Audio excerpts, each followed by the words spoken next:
If you haven't heard of Lombok, then you are in for a treat because it's just amazing. So pretty, so stunning. In part 2 of our Lombok series, we left the beaches behind and ended up deep in the mountains. What are we doing? We got soaked under a hidden waterfall, shared a meal in a tiny family-run restaurant. If you find 1 or 2 ants in your food, that's normal, so you don't overreact. And trusted a kid This kid has my heart. to lead us somewhere we couldn't even Google.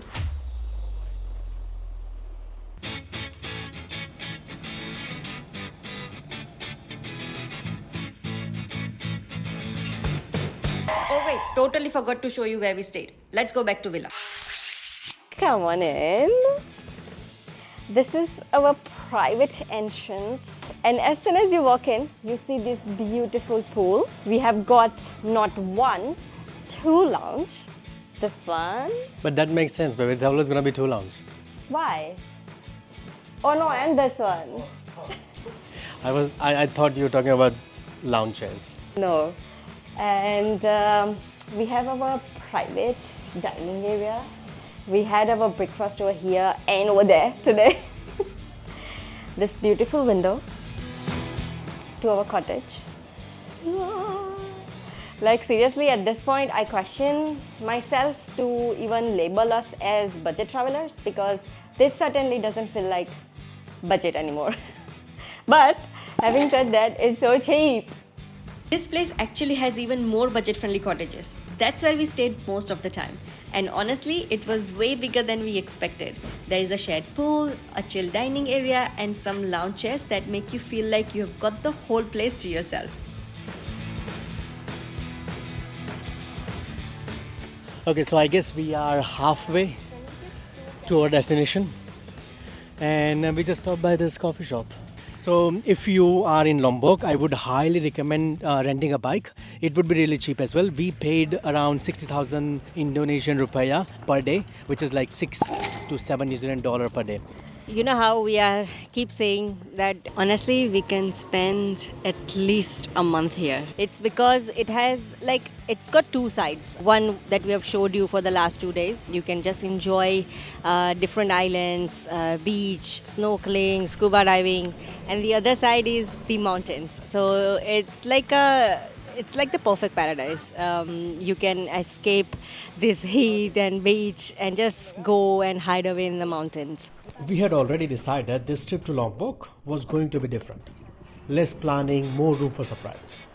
You know, the kind of let's just see what happens vibe? Until we got lost in the mountains with no signal. But somehow even that felt good.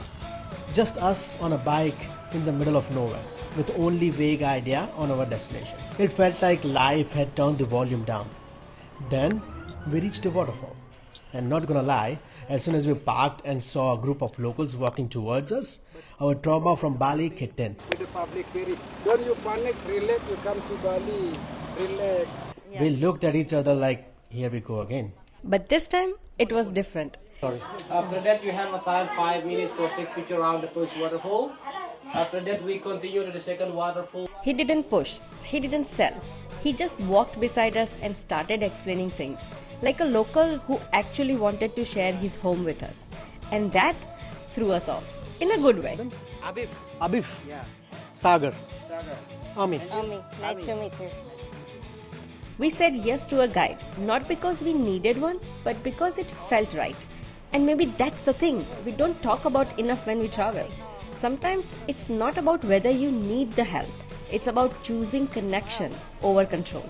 So we are hiking to our first waterfall called Sendang Gile Waterfall. Sendang Gile Waterfall. We talked the whole way about his life, his English, how he learns just by hanging out with tourists like us. And somewhere in that short hike, we stopped being the travelers and just became people walking together. And then came the second waterfall. If you are thinking of doing this hike, do not wear shoes because it's gonna get wet. It did not reveal itself all at once. First, just the sound. Then the mist. And then boom, this wall of water right in front of us. Massive, loud and weirdly calming. And I know this sounds dramatic, but it felt like standing in front of something that did not need us. It was just there, doing its thing and letting us witness it. What we experienced was beyond any words. It was pure, and I'm still using words because I have to. It was pure magic. Like, we have seen so many waterfalls, but this one was so special. Like, you just have to come and experience it for yourself. It's just amazing. So after 2 hours of hike, we found this dragonfly restaurant, and we are so hungry, so we're gonna order a lot, to be honest.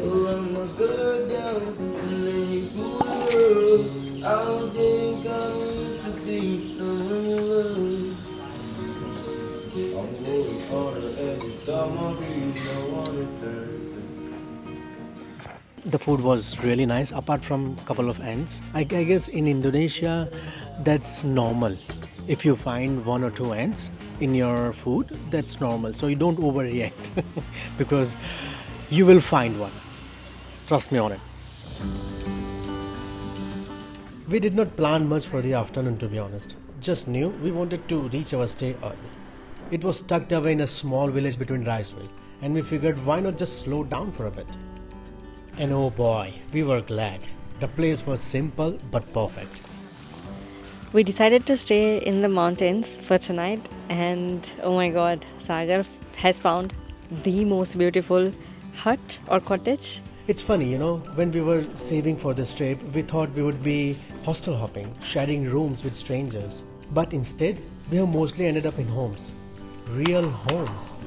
And that's given us a window into how people actually live here, not just the tourist version of things. Nice to meet you. Sorry, I'm Awan. Sorry? I'm Awan. Awan. Yeah. Nice to meet you. Nice to meet you.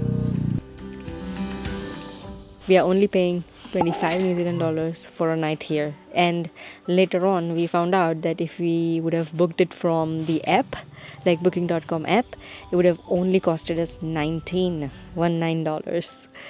to stay here, and that includes breakfast too. We decided to go for a little walk through the village. No plan, just a slow wander. And it was like the village noticed us the second we stepped out. The thing is, each and every local who is passing by, they are saying, hello, how are you? They're so nice. Friendly, yeah. If you are ever far from home and feeling a little lost, here's our trick. Find the nearest grocery store. For some reason, that always feels familiar. Yeah. Only rice. Yeah. Only rice. We got some peanuts, some band-aids, because tomorrow I think we're gonna do a hike, and looking at clumsy army, we might need it, and some biscuits. And it's only cost us $1.50 New Zealand dollar, and they were very nice. The people over there, they were very nice.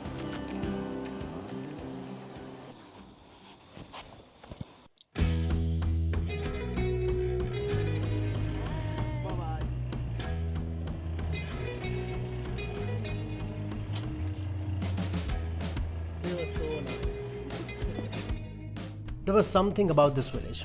The way people smiled as we passed, the rhythm of everyday life. It felt like we were being invited into something real. Just when we thought nothing could top yesterday's experience, we met this guy. We are at the very first mosque in whole Lombok. Not only that, we have a special guide who is touring us around this beautiful land. First mosque in Lombok. Wow. All the Lombok. Yeah. First mosque. It's been demolished 500 years. Oh wow. Yeah. This is incredible. I mean, we have seen so many mosques so far, but this one is truly special because the architecture and everything is so different, and the blue sky and this greenery around it makes it just beautiful. Just as we were about to leave, we saw a woman sitting outside her shop weaving. We asked if we could film. She didn't say yes exactly, but she didn't say no either. So we took that as a go on then, but behave. We are thinking of buying this one. Her shop was full of color and handmade things. As we lingered, she started warming up slowly, the way people do when they realize you are not trying to sell them something. This is what we love, that slow, quiet moment when a stranger becomes a little less of one. What we noticed that in Lombok that there are not many petrol stations. So if you are gonna travel through small villages, you can always find something like this. You can buy petrol from here, or there are some small shops who are selling petrol in the bottles as well. And honestly, these last few days brought back something we had accidentally packed away. Somewhere between, oh, optimize for reels, oh, don't forget B-rolls, let's take a selfie. We became so busy being content creators, we kind of forgot how Sagar and Ami used to travel. No plan, no pressure, just wandering into villages, making accidental friends and hoping we packed enough snacks.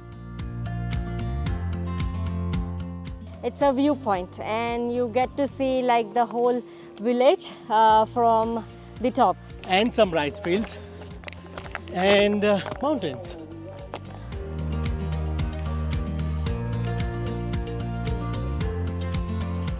So for the last couple of days, whichever places that we went to, that weren't that many tourists, and this place is the same.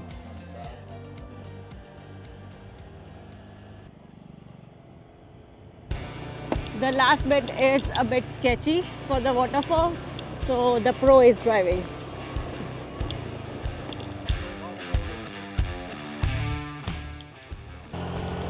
Well, the road quality just improved a bit, which is good. And I'm following the local because I guess he's going the same way. So apparently that kid who was driving with us all this time, he came here just to guide us. We almost said no. A kid we didn't know leading us somewhere we couldn't Google. It had all the ingredients of a travel horror story, to be honest. No signal, no backup plan, no idea of what we were walking into. But for some reason, we said yes. And this kid, he was golden. He did not expect much. Arifian, he's gonna be our guide for today, and he's gonna take us to the waterfall. And we are very thankful he's here with us because that road was scary, and I'm not sure what about to come. Oh my god, really? So we are entering forest, and there is no marking or anything, of course. That's why we have a kid with us, our guide. But yeah, it's gonna be interesting. And the thing is, we are wearing sandals, no hiking shoes or anything. I hope it doesn't rain, because if it's gonna rain, then it's gonna be very muddy and it's gonna be very hard to drive back. So we haven't officially talked to him or even asked him to be our guide or to drive us here. He saw us, he decided to follow us, and he decided to guide us. And because he's a kid, we decided, yeah, okay, and we are not that's why taking him in the footage more. We are just protecting his privacy, I'd say. But yeah, it's just unspoken way things are just rolling on, and we are happy with it. I mean, we love to help a kid, and in a million years you wouldn't have found this trail. That afternoon, it reminded us exactly why we keep doing this, why we left the comfort, why we keep choosing the unknown. What are we doing? Not for the reels, not for the views, but for moments like this, where a total stranger walks into your day and leaves behind a story you will be telling for years, even when the camera is off. I'm not sure if you can hear me, but needless to say, we are the only one here. I mean, who would have been mad enough like us, who would ride a bike through that hole and then hike through the forest with a kid? And oh my god, the end result is just amazing.